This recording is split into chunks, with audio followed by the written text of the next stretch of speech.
5 minutes, cruising at an altitude of 40,000 feet.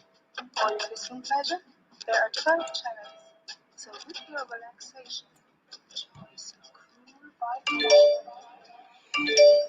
Hey, peace and blessings, family. How y'all doing? I decided to come on here tonight and to have a small, somewhat of a conversation. Um, and you're probably going to wonder, what am I going to talk about? This morning, as I was driving into work, um, just having some conversations with folks, and one thing that came up was, is there a such thing as African diaspora diversity? And I talked a little bit about this morning, but I kept getting cut off because of the signal and where I was. So I wanted to come on tonight and kind of talk a little bit about that. Not too much, but just a little bit. Peace, sis. I'm going to call you when I get off here.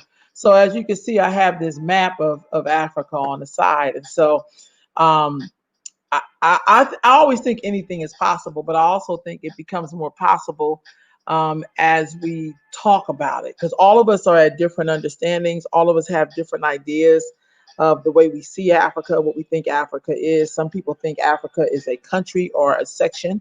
Some people know it as a continent. I know that sounds kind of crazy, but y'all know I'm not lying. So, I wanted to talk about that a little bit. And one of the series that I'm working on right now, as I talked about earlier, is I'm arranging a whole bunch of interviews with different representatives from different African countries, and mainly countries who have had gotten their liberation from their last oppressor or colonizer, if you will. And uh, and I want to talk to some of those people. Like, for instance, my first two guests, one will be from Liberia, who got their liberation. Well, actually, not necessarily, they were created, if you will. And so I'm going to be interviewing somebody from there, only because in Liberia, we have a linkage between African Americans who went back to Liberia, and then a lot of stuff happened. And next, we have civil war. I wanted to get more information about that. So we'll be looking at Liberia. The other thing is Sierra Leone. And the same thing with Sierra Leone. I'm going to be talking to someone from there because there's a place there called Freedom Town. And I really wanted to know more about Freedom Town and its connection also to with African Americans.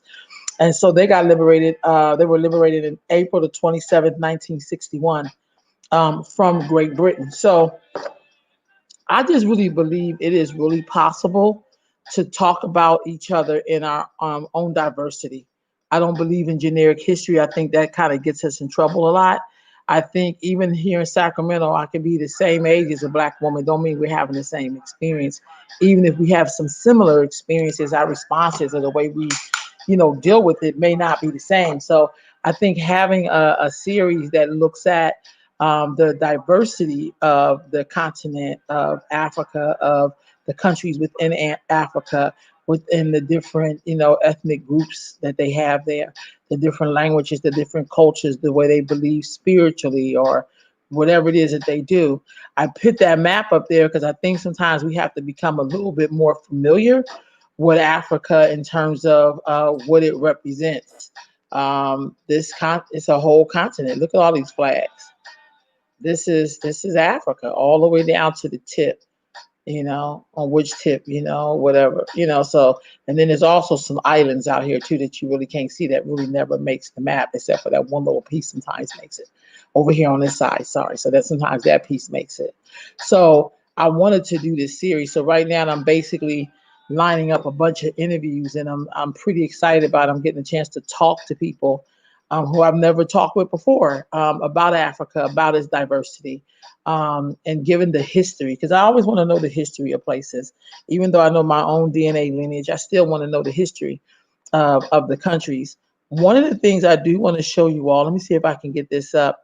I wanted to really also understand, I think as Black folks, we really have to start giving ourselves, studying history for ourselves, not what people think they want you to know, but what you think you need to know. And I think that that's super important. So for instance, let's see, I just put this up here, and I'm gonna try to make it a little bigger, maybe me a little smaller. Let me see if I can flip it like this. Okay, good. So I went to this website here, and I'm gonna get to it. it talks about, oh, I may have to make that bigger. Sorry, family. Okay, so this talks about, independence in terms of, they said they would have this chronologically, but I don't think it's, God, maybe it is. Yeah. So I don't know if like the Republic of Liberia, I don't know if that should be on this list. Again, this is why I want to bring people in to really talk. Because we know that Liberia, from what I've learned, was a place that was kind of back, those people who came back from the US back into Africa, were basically backed by the US. So I don't know. I don't really know the history like that. That's why I had somebody coming on that could kind of talk to us about that history, because really I don't know it enough. Some people say that it was almost, like a colony of the US. The flag looks like the United States flag. The Constitution looked like. So I don't know if that's the same as, but I guess we're going to get to learn something about that. So Liberia was top on the list. And then after that, it's a republic in South Africa, which happened in 1910. And the country was Britain. But I don't know how that really rolls for South Africa, because, they had apartheid. So I don't know. Then it has Egypt on here in 1922 from Britain.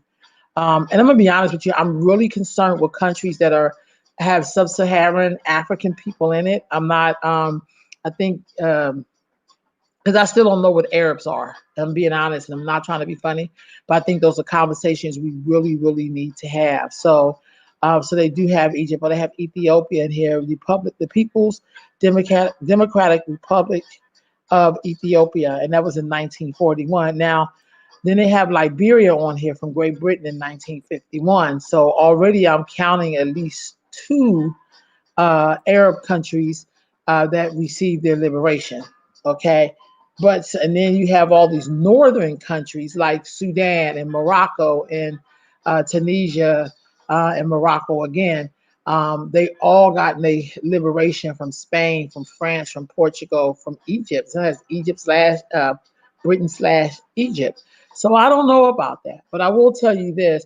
Usually when people are talking, they say the first African country, and this is how I've heard it stated, they don't say sub-Saharan, they say African country that received its liberation was Ghana in 1957, March the 6th, so from Great Britain.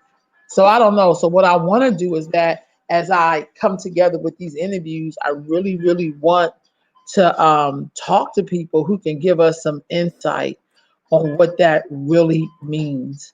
And in America, we do have all kind of Black folks here.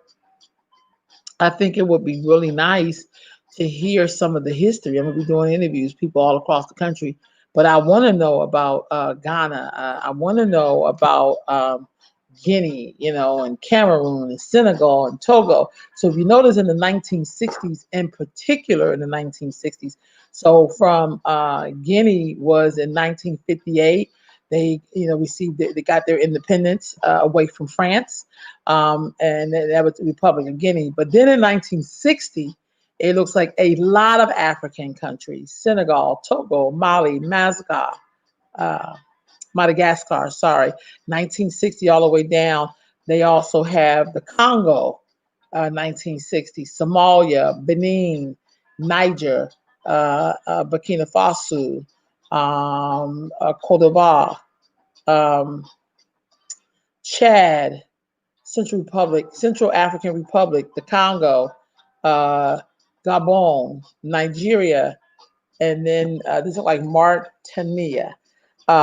So right there, 1960, you're looking at 1, 2, 3, 4, 5, 6, 7, 8, 9, 10, 11, 12, 13, 14, 15, 16, 17 so countries was free mainly from France. So I don't know if France got out the game, and then Britain also let some of the people out as well. I don't know. But in talking with people and asking them about the history, it looked like France let a lot of people go. But the other part that we need to hear about that story is that if in 1960, these countries, so they're really kind of almost like babies, honestly. They haven't even been out of this 100 years. What were some of the struggles they had in terms of being independent? And do you think we could ever have a real conversation and looking at, well, what does it mean to be independent? What kind of struggles did they face? Now you have in some countries a whole bunch of different Black people in these countries. So what was it like transitioning power, so-called, back to the people? But what kind of things came up? You know what I mean? That could have been a hindrance. And so hearing some of this history may help us all in terms of as we talk about governing ourselves as a people. And we have different groups and fractions inside the U.S. Some people think we Hebrew Israelites. Some people think that we're from tribes out of Africa. Some people believe that we are the tribe of Shabazz. Like, in African American culture, we are like, because we have an identity issue, it's hard to kind of to know who we really are. But it would be really nice to hear some of their stories and some of the things. For me, I'm an information gatherer. So sometimes I want to hear, a lot of times I want to hear what people are going through, because that's going to help. I think it's going to help Black folks figure out what they're supposed to be doing as we look at whatever it is we're trying to do. Um, and so we're going to look at, those countries, what kind of things that they face. And if at all possible, did some of us end up going, you know, um, like how did those African Americans who left the United States and went into Sierra Leone and went into Liberia, during those times, what was that like? So what we do know about Liberia, for instance, they were established in 1847, and we know that some African Americans, mainly from that eastern seaboard of Maryland and DC area, backed by our government, went back to Liberia, and all kind of stuff happened. And their constitution looks like the U.S. Constitution, their flag, a lot of things. So, what was that like? And is it possible for Black people to do something like that, even here in the U.S.? Some people may want to govern themselves, but I got the strangest, not strangest. I believe that it's harder to govern yourself than one thinks, because being responsible for everybody and having to control your nation is really hard. And then you can see in the next year, 1961, after France started, backing out, or they lost wars, or those are the things I want to ask about. In 1961, you had four more countries, it looked like: Sierra Leone, Nigeria, Cameroon, Tanzania, and this looked like Burundi. They ended up, well, that's 1962, Burundi. So those four, Sierra Leone, Nigeria, Cameroon, and Tanzania, they ended up, breaking free of Great Britain. But what was that like? Nigeria is a country of it's of a okay size, but one out of every five African is a Nigerian. So that's a lot of Nigerians. Hey, peace, yeah, yeah, so good to see you. Right on. Right on. So those are the things, yeah, yeah. If you're joining me, I was saying that I'm gonna be starting a series where I'm gonna be interviewing people from different African countries, trying to get the history of what happened in their countries. I was saying some people think Africa is like maybe a part of a section of a part of a people or something. Some people think Africa is a country. Some people know that Africa is a continent. But within that continent, there's all of these different places and all of these different peoples and tribes and ethnic groups and whatever you want to call it. And how, after they got their liberation, what was it like for them? Because I think sometimes we don't always study what it was like for them. Like, for instance, I just talked about Nigeria's in here, and we know that Nigeria got their independence in 1961. But if we know one out of every five Africans are Nigerian, which means there's a lot of Nigerians, then what does that mean in terms of their liberation? And the other part of getting liberation, if you check the mindset, you know what I mean? So if they were under British rule, do you get to rule as a free African mentally, or do you still have the British mindset? You know what I mean? And I don't know what that looks like, but getting the history, as some people do their DNA, they discovering that they have Nigerian ancestry. That's cool too. But we want to look at what that means. You know what I mean? And does liberation and freedom look different in Africa than it would look like if when they tried to do that in Haiti, or when we do it here in places where there's a lot of other people, or a lot of other people, a lot of power. I don't know if it looks different or the same, or some kind of different twist, when at 90% of the places African people, and then the 10% is white people, but they rule like 90% of the resources. I would like to be able to hear the history and hear people talk about that. Then in certain places like Liberia, like Sierra Leone, where black people from the US went back there, I really want to know what was that really like, because we hear lots of stories, but it would be nice to hear from people what's their history. I think sometimes we talk about Africa in a very generic sense, and I think we do Africa a disservice, because that's like you talking about your house experience like it's my house experience, but we don't do that at my house. So I think we got to get some of the history of some of these places, and I'm very excited because I'm setting up all of these interviews. Um, so we know in 1961, Sierra Leone, Nigeria, Cameroon, and Tanzania all, got their independence and got free of Britain. But what does that really mean? And so in 1961, something was happening in the 60s period. And so when people do this thing, when they look at generations, I don't think any generation can compare to the 1960s when you're trying to get your freedom from a people who have, been raping your place for centuries. So that itself was very special. But what was that like? And if they also interacted with Africans of outside of their country, what was that like? And then we look at 1962, and again you have four more African countries getting, their freedom.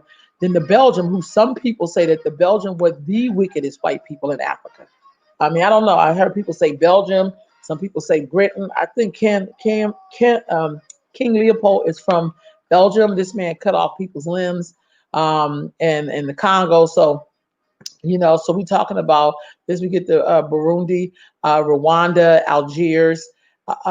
Algeria, sorry, and Uganda. So in 1962, there's Belgium, the French, and Britain. Again, freedom coming to these countries, but what does it look like? And I think it's important for us to, have interviews and talk to people who could share with us, well, what was that really like? What does independence look like? So that way, and to get the variations of it, because some people really believe they was free, and then some people understood that they were not free, for what they wanted. Same thing in America. Some of us say we're not free, but I don't know nobody who goes and picks sugar cane in the field anymore. That's in my ancestry line. But I know we did do that. So it could look a little different for me because I'm not my ancestors in terms of their experience, but I do carry in my DNA a lot of their resiliency and my need for hard work. So, but what does that look like? Because, it's all about a path. And maybe we need to look at what will it mean for us to help each other to see how we can be supported. Because even though this first part of this task is looking at what's happening on the continent, we also have Africans throughout the diaspora. And again, I'm talking about that African diasporan diversity. So we think diversity means 10 white people, one black, one Mexican, one Asian. That's not what I'm talking about. I'm talking about inside of Africa, there is such diversity. You can have 20 dark-skinned black people and they be very diverse. But we never seen it like that before. So that's why I'm trying to do all of these interviews. And I also think on everybody's calendar, this is just me, I feel like we should be celebrating these independence. You know what I mean? In 1962, Britain only Kenya then got their independence. Again, this is in the winter in December. Great Britain out of Kenya, and so I wonder what that was like. 'Cause that's another area, another. I think that's more to the east, somewhat. What that was like, and I didn't realize how Britain was all over Africa like that. I mean, all of them were, but there's something very unique to Britain, and I think Britain owe a lot of people checks, and I think they should go ahead and cash in them crown jewels and all that stuff. The Queen of England, she's really a great queen. She would take all that money, cash it all in, and give it back to the people to which her country have enslaved for hundreds of years, and she needs to get rid of those jewels. But that's just me. So in 1962, Britain with Kenya, and then you have Malawi's. Um, Gambia, Zambia, Botswana. And so you have 64, 65, Britain again getting rid of, get out of here, Lesotho. I don't know, Kingdom, I'm saying that's so wrong. But as you go into the 60s and you start seeing even going down into Southern Africa, Swaziland, Equatorial Guinea, again, Morocco, Spain jumped out of this thing. Guinea-Bissau, Portugal. So if you go down here in those 60s, a lot of, Europeans lost, their superpower hold or the way they had did it traditionally. Didn't mean they didn't have a backup plan. And then Mozambique, Cape Verde, you go right on down. 1975, you go right down to Angola, 1975, Seychelles Islands, Western Sahara, and then you go through the 70s, and people are still getting their independence. Now, you get into the 80s, and we only have one country, Zimbabwe from Britain in 1980. This is where we really need to stop and look at some things, and that's why it's important to have these stories. Um, Even down in the 1990s, there's one in the 80s, one in the 90s, which is South Africa. But are they saying South Africa as an African country or South Africa as in the Dutch ruling? I don't know what that means. That's why I want to do these interviews with people from these countries. And you have Eritrea from Ethiopia. So is that another African uh, um, country enslaving another African country? I'm a bit confused, but it's okay. That's how you get to learn. So 1973. So what I don't see on here is the end of apartheid. And so we know that that is something that I really do want to know the answers to these things, to be honest with you. But I also think while we have this great social media, we need to really be having these conversations around, what does Africa really look like? What's really going on there? What is it like to have all of these different, tribes and nations and ethnic groups and languages and all of that? That's another question. So as we talk about the Black agenda, part of the Black agenda is us understanding or having somewhat of an understanding of Africa and what does that really mean for us here in the diaspora. And it can, and I haven't even, that's just from Africa, I'm starting there, but we also have Black people in Britain, all over Europe, all over the Caribbean, North Pole, South Pole, Latin America. I mean, you think about it, Asia. I mean, there are Black people everywhere. And so that's that diversity piece. Can we have a conversation when we look at the diversity of us? Like, what does it mean to be just in the diaspora, which diaspora just means all over the world? What is that like? And can we do that? And so I feel very just blessed and honored to just even making a lot of phone calls, talking to people. I'm not gonna lie, I did pick out a couple of countries that I wanted to have interviews with, and the first two was, of course, Liberia and Sierra Leone, but also Angola. I want to hear their story. Cameroon, I want to hear their story. The Congo, the DR, I want to hear their story. I really want to. These are my top folks here. The Gambia, Sierra Leone, I said that already. Senegal, Mozambique, Maui, Togo, Uganda, um, and Zimbabwe. Like I have like my top groups that I really think that learning their history would help our history. So I just want to kind of come tonight. That's been on my mind. Can we do diversity? The other part is when I get to the part where, as I do this project, when we start talking to people across the diaspora, I do want to talk to Black people who are in London, who are in France, who are in Germany, wherever we are, and I want to hear their experiences, even though there are similarities, because white supremacy is all over the place. I just named a whole bunch of countries that were freed from a colonial power. That's definitely, we know white supremacy exists, but I also think we have to leave room for people to share what is their experience. And it's beautiful when we hear somebody's experience and we go, right on. And then, or allow people to share what is theirs, but don't always be so quick to be like, me too. It's like, let them have a moment. In my travels, I see a lot of people and I witness a lot of things. And some of it reminds me of home, but I also want to leave room for people to to have understanding and not always right away jump on. Well, we did that in the U.S. too. There is something very, to me, I feel sometimes it's kind of different when people are trying to explain to really culturally. There's some things I don't know about myself, and we just can't force people into you're African. It means this when we know Africa is a whole continent. Like look at this continent of Africa. There's people from north to south, from west to east. Like it's everywhere. Like all, I mean, it's just everywhere. And so we have to allow room for that diversity. That diversity. I know we're in love with the monolith, but you can't really have a monolith unless you recognize people and their diversity. And so I'm very excited about this. Now, I do have friends in Ghana and in Nigeria, and I decided I did not want to do those two countries. I think they get a lot of exposure. I kind of want to talk about some of the other countries that maybe we don't get to hear a lot about. And then some of us have done DNA, so we kind of want to know about some places that we were exposed to. Um, but I do think it's just a beautiful concept. And so if you're listening, I like to know your ideas as I do these interviews, what kind of things you think I should be asking them about, if there's anything you want me to ask in particular, because we're talking about diversity in the African diaspora. That's what we're talking about here. And is that possible? Because we'll be real quick to jump on this whole thing of we're all just one thing when you don't even know what people really are. And Africa, just like the world, is just as diverse as you think it is singular. You know what I mean? And so I think it is quite important for us to have those conversations, I love learning about people's stuff, and I'm not always interested in inserting myself in it. I'm really not interested in that. I really am interested in about learning about what was it like for you all.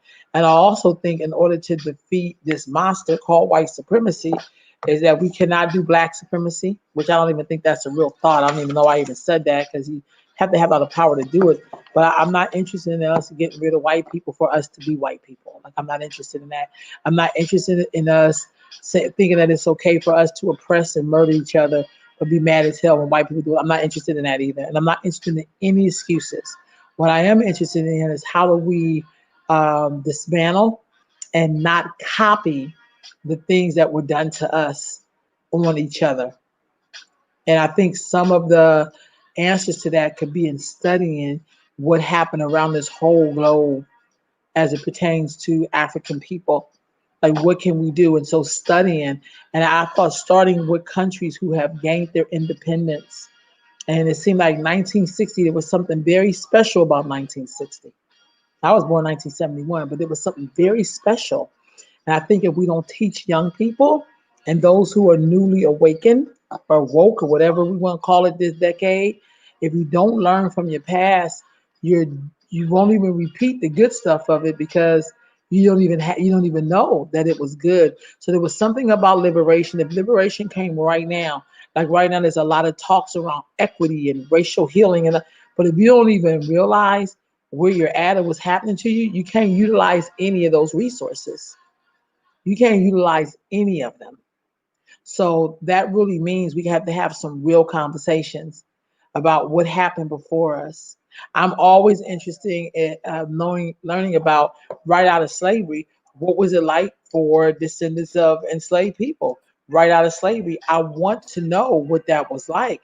I want to know what some of those trappings were. You know, I can't imagine one day you being an enslaved person and the next day you're free to go, but you have nowhere to go.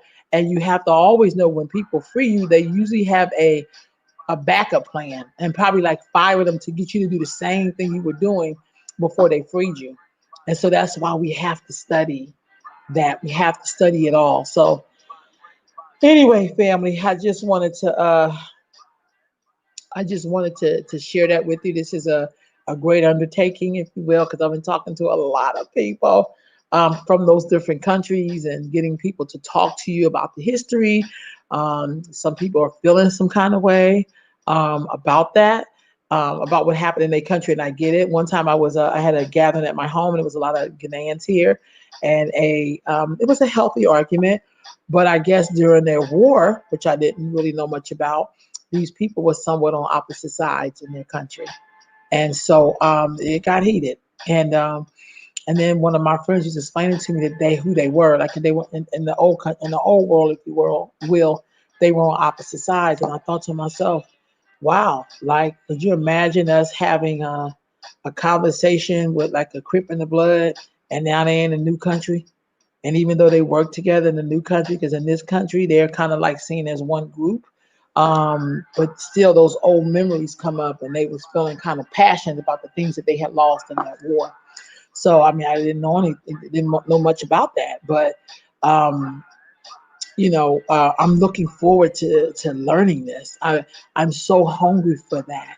And for me, history and culture rides together for me. So even though I'm going to learn about, I'm going to be sharing with you all the history, but I also want to look at the culture. What are some of the traditional dress? What are some of the languages that they speak? What are some of the things that bonded you all? Like, what's a dish you ate? What was that like? I don't know about you all. I watched something on, oh God, what is that? Prime Video, and it's called, and yeah, I don't know if you're still on here, Ia Colette, but they also had, it's called Lovers Rock. And this takes place in London in the late 70s, early 80s. And when I watched it, even though I was like a little girl, probably like 9 or 10, during the era in which they're talking, I remember that era more vividly than anything I've ever experienced, probably next to the crack era. And what I remember so much about those 70s and partly into the early 80s is seeing Black people love on each other hard. And it takes place in a party that they had in the house. But what I remember most about the party was seeing the love and attraction that Black people have for each other. Um, yeah, that's yeah, LaDonna. That's how I've always learned it. And so when you see Lovers Rock, and I think you would enjoy it, LaDonna. I'm telling you, I watched it twice already. I'm probably gonna watch it again. Um, there's something in there for me that felt like genetic memory, because when I watched it, and even though that took place in Britain, in a largely Caribbean community, mainly Jamaicans, there was something about watching it and really understanding how we celebrate each other and how we always created a way for us to be. Because I guess these Lover Rock parties came from out of our gathering holes, or even like uh, even Mangrove, which is another thing that happened in England. That came out of Black people not having things of their own, and they developed places for them to be. Sounds familiar? So, and what came out of that? So it's a series. This was the second series. The first one was Mangrove, and then I think the second one was Lovers Rock. And these are all British stories. But when I looked at it, I thought about my own ancestry and history here in the U.S. that we don't always celebrate as much, because when we tell stories here in the U.S., and this is something that I learned, and this is just my observation, but I watch a lot of African films, a lot of foreign films, and so I'm always reading on the bottom to keep up. But it seems like African directors are really good at detail. If they're telling a story, they're very good at detail. I've watched so many African films, and I can remember certain parts that hit like a hammer.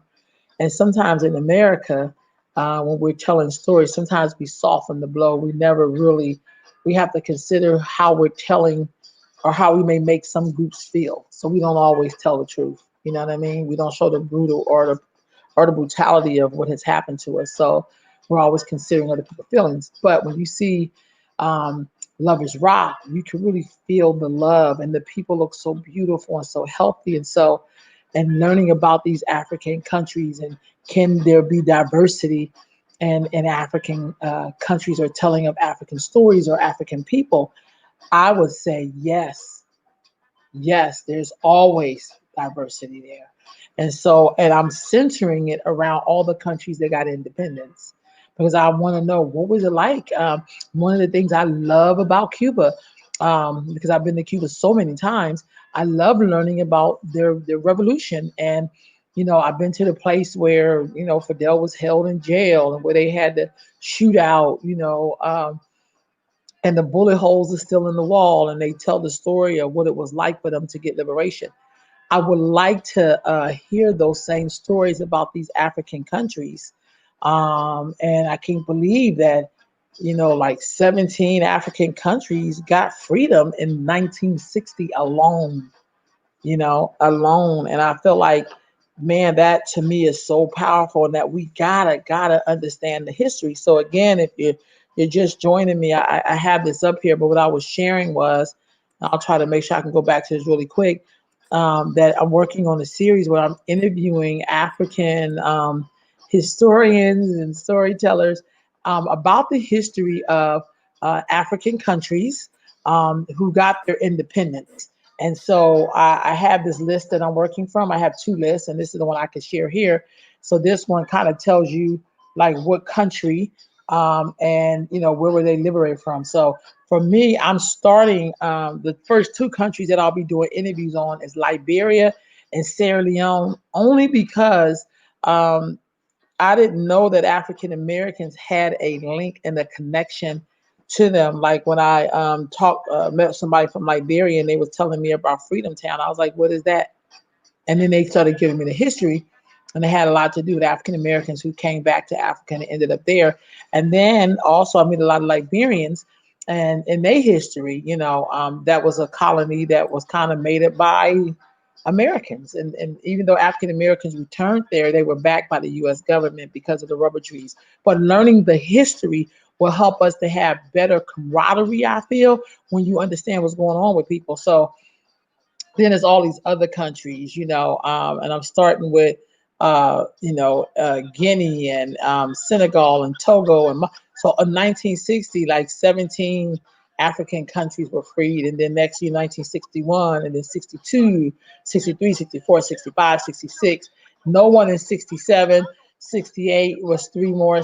69 was one more. 1972, 1973 was one. 75, and then 76, 77, 80, 90, and 93.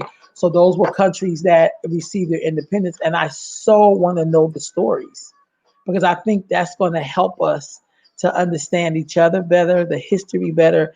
And I think we owe it to our ancestors, honestly, to know those stories. So it don't necessarily mean you have to have a bloodline tied to there.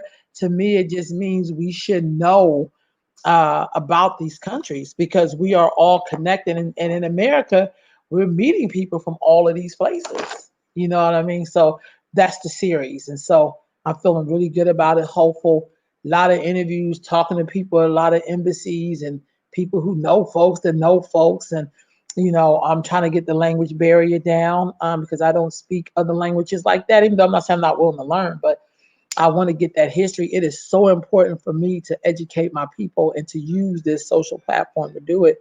So everybody may not want to go to Ghana. Like my honest to God truth is, I really want to go to some other African countries and just kind of see what their reality is and learn about the history. So when I travel, I like learning about the history and the culture of people and appreciate it, not to steal it, not to co-opt it, but to learn something about, how strong and rich our lineage is in terms of the connection to that continent that is Africa, but to be also very respectful, you know, because it also reflects on me.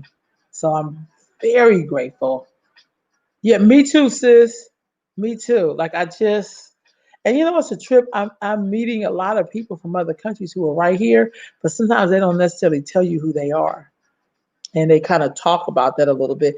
And I'm understanding that there was a lot of trauma that happened to people. We throw that word trauma around because I feel like a new buzzword. I don't even say it like that, but it does.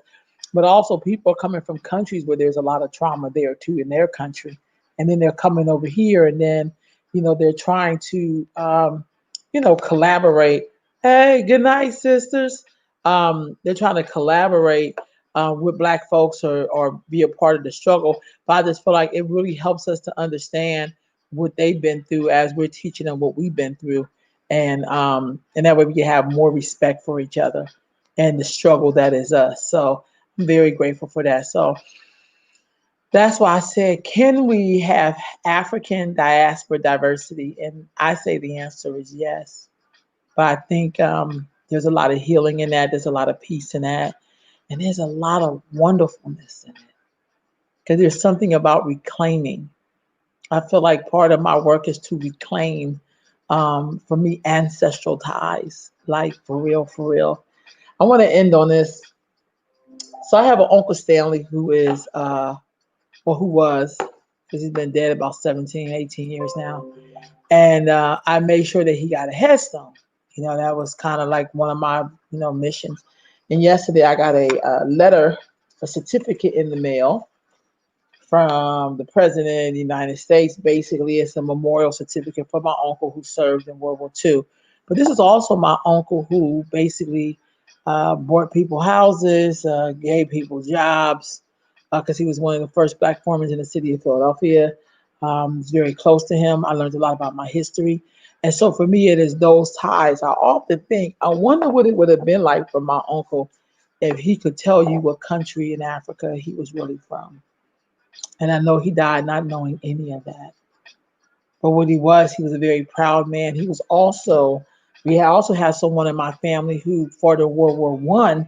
And when you looked on his enlistment card, when it had race, everybody else's said colored, but his said African.